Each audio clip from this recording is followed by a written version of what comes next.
Olá, bom dia. Meu nome é Bruno Henrique Nunes, meu RA é o 197225 e essa é a resolução da questão 1 da avaliação de FT 067. Então, nessa primeira questão, nós temos 3 pontos a serem discutidos, que é a definição de uma imagem, a caracterização de uma imagem quanto ao comprimento de onda e a descrição do que são operações morfológicas. Então, voltando um pouco sobre o que é uma imagem em si, então, uma imagem ela é uma representação de um objeto, de um elemento, através da captação da luz que esse objeto ele emite e a projeção em uma superfície. Então, isso caracteriza uma imagem. Okay? O ponto principal aqui é entender como essa luz ela é emitida por esse objeto. Então, se nós voltarmos lá para a física, temos que entender primeiro o que é a luz, o que são as cores, o que são esses comprimentos de onda. Então, as cores elas estão relacionadas a esses comprimentos de onda de energia, ok? E basicamente elas são originadas através da perturbação de um material no nível atômico. Então, a onda eletromagnética ela gera uma excitação no nível eletrônico desses materiais, eles vão para um nível mais energético. Aí, como esse nível muito energético ele é instável, esse elétron ele acaba retornando para um nível de menor energia e nesse processo ele acaba emitindo luz. E dependendo do nível de excitação desse elétron, para qual camada de energia ele é elevado, esse retorno para o nível de menor energia vai emitir um determinado comprimento de onda. Então, por exemplo, se nós temos uma transição ali do nível 4 para o nível 3, então essa transição aqui, por exemplo, o elemento vai emitir um comprimento de onda no infravermelho.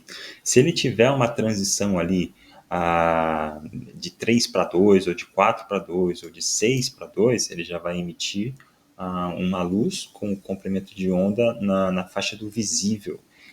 E se ele emitir de 2 para 1 ou de 3 para 1, nesses casos, ele vai emitir no ultravioleta. Mas qual é a diferença entre essas cores? Então, é basicamente o comprimento de onda. Então, eu poderia escrever em termos de comprimento de onda ou de frequência, daria a mesma escala.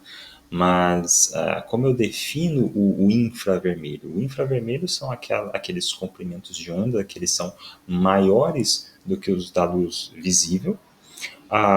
Daí temos a luz visível no espectro ali de 380 a 780, mais ou menos. E daí temos o ultravioleta, que são espectros com comprimento de onda menor do que o da luz visível, e, portanto, uma frequência maior. E dependendo do tipo de situação que eu tenho, eu posso utilizar de dispositivos que vão captar ou em uma frequência ou em outra. Então, por exemplo, na faixa do visível nós temos as câmeras e demais equipamentos que trabalham com a luz visível. Na parte de infravermelho, nós vamos ter, por exemplo, equipamentos de captação térmica, por exemplo, vamos ter micro-ondas, vamos ter equipamentos que trabalham com a captação desses comprimentos na área de saúde, e da mesma forma vamos ter também para o ultravioleta. Então, o ultravioleta nós vamos ter, por exemplo, aplicações em medicina forense ou investigação forense. Então, temos vários tipos de ferramentas que podem ser criadas dependendo dessa escala de comprimento de onda. Mas uma vez que temos agora esse conceito de comprimento de onda, de luz, nós podemos falar das cores, que as cores nada mais são do que combinações desses comprimentos de onda. Então, nós temos escalas de cores. E essas escalas também elas vão ser diferentes dependendo da minha aplicação. Então, uma escala bastante conhecida é a chamada RGB, que ela é de caráter aditivo. Então, eu combino as cores vermelho, verde e azul para obter determinados outras paletas, outras cores. Então, eu as combino, eu as adiciono para gerar outras cores. Mas eu também tenho o CMYK, que ele é baseado no ciano, no magenta, no amarelo e no preto, que ele já tem um caráter subtrativo. Então, são basicamente características complementares. Enquanto uma, eu estou observando o que é emitido pelo material, ou seja, as cores que não são absorvidas pelo material, o outro eu estou observando o que de fato é absorvido.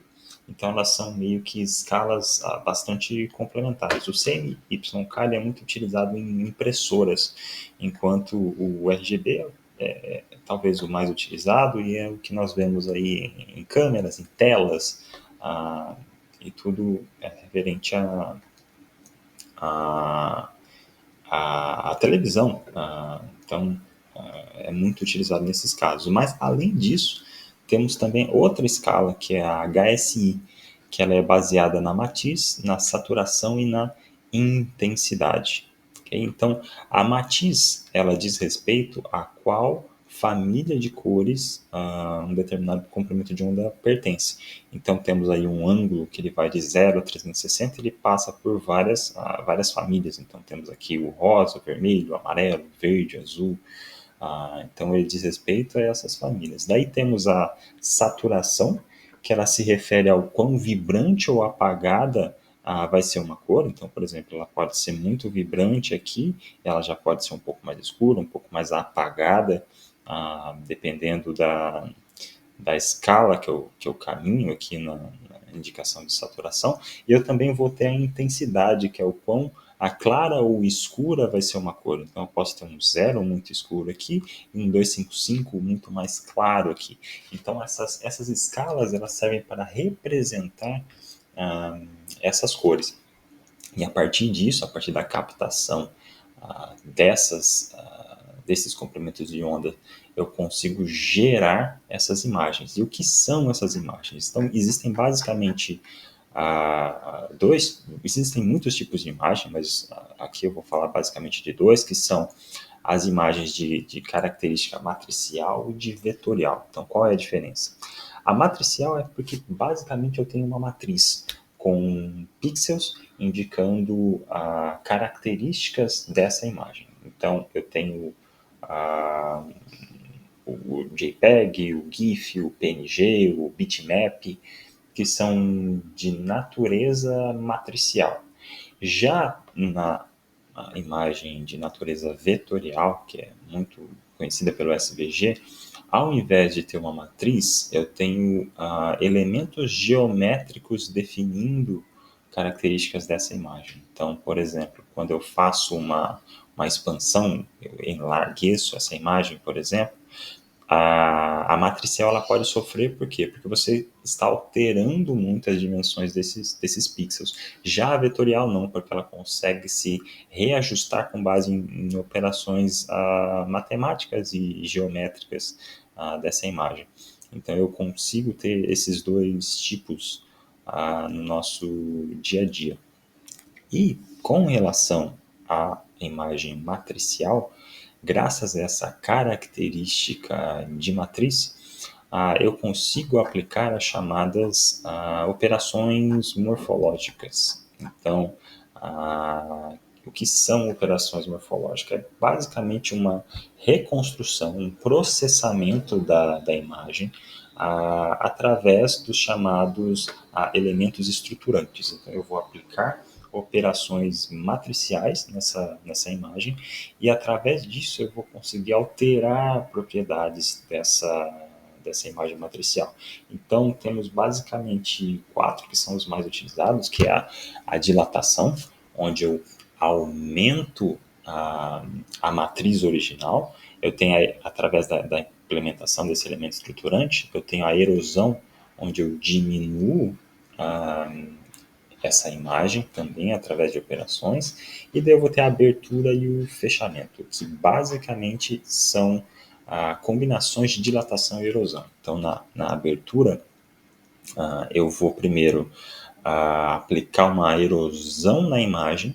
Quando eu faço essa erosão, eu diminuo ruídos na imagem e depois eu aplico uma dilatação. Então, voltando essa imagem ao estado original. Então, ela volta com menos ruído. Então, essa é uma possível interpretação de onde e quando eu posso utilizar a abertura. E o fechamento é o contrário. Então, eu tenho primeiro uma dilatação da imagem e ao dilatar, pequenos buracos são preenchidos e depois quando eu aplico a operação de erosão e volto essa imagem para o estado inicial, ela volta com menos buracos. Então pode ser também outra aplicação muito interessante da reconstrução morfológica. Elas são utilizadas exatamente para isso, para segmentação de objetos, para remoção de ruído, para aprimoramento de imagens. Então, no nosso caso aqui, por exemplo, nós temos uma imagem, vamos ver lá no Python, né? Então foi utilizado aqui o Google Colab, ok? Então eu tenho aqui, por exemplo, para exemplificar essas operações morfológicas, eu tenho uma imagem original que ela tem bastante ruído, né? É uma imagem bastante antiga. Ela foi passada ali para a escala de cinza. E daí eu aplico um elemento estruturante. Então eu preciso escolher qual é o melhor elemento estruturante para a minha situação. Então eu posso ter retângulos, eu posso ter uma combinação de tanto retângulo com outra característica, eu posso ter uma elipse. Então o elemento estruturante e o tamanho desse elemento estruturante ele vai ter bastante importância na aplicação que vamos obter no final dessa implementação. Então você tem que saber decidir qual é melhor para cada caso. Então, por exemplo, aqui foi escolhido um operador morfológico retangular de dimensão 3x3 e primeiro é aplicada uma operação de fechamento e daí é aplicada uma transformação de abertura. Okay? Então, por exemplo, aqui nós vemos a operação de fechamento. Então, podemos ver que alguns buracos de fato foram preenchidos. Então, por exemplo, aqui embaixo na imagem, que antes tínhamos ali vários pontos em branco e algumas determinações, agora elas são mais suaves. Então, se olharmos aqui para a imagem, ele deu uma bela suavizada com essa operação de fechamento. E a mesma coisa com a operação de abertura. Então, os ruídos, por exemplo, aqui nós vemos vários pontos, por exemplo. Se olharmos aqui, vemos que ela está um pouco mais uniforme. Então, essa é uma aplicação interessante também da operação morfológica, é você limpar, remover ruídos da sua imagem. Então, por isso é muito utilizado para pré-processamento em determinadas situações.